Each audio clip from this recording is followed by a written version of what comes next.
A discussion was held this morning between the city of Sioux Falls and the Great Plains Zoo leaders to take the next steps in determining the future of the Delbridge Museum of Natural History. That museum officially closed more than a year ago, creating some controversy in the community, which is why this work group was formed to determine the best way to move forward. We are breaking down tonight what came out of that meeting in our top story.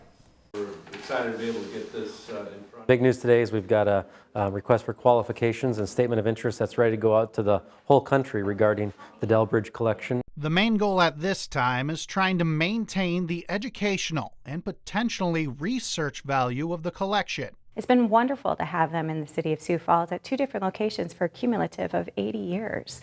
And so if there's a possibility that there's more educational life and experience that we can offer, I think it's a great opportunity. Next Friday, nonprofit and government agencies will be able to begin applying to have the pieces donated by the city. As for why only those groups are eligible, We're following state and federal law of who is allowed to receive these. It's very strict of what we can do with them, where they can be donated, and so state law specifies that. when the application process opens, it will be a boots on the ground type effort to directly contact eligible organizations.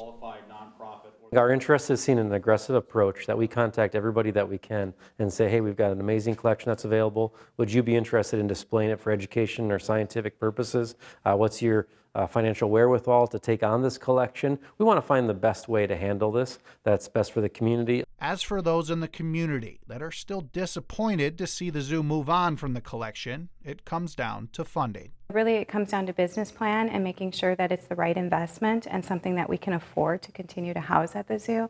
And so that when I put it in that context, people understand there's a limitation of money and there's a limitation of funding for this. And so we just want to make sure we make the right decision and have the affordance that we need to take care of these animals if they stay at the zoo.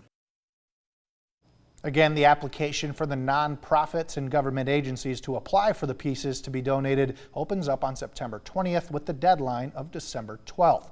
We'll make that available on the Dakota News Now website once it goes live. It should also be noted that there are some tiebreakers in place, one of those being proximity to Sioux Falls.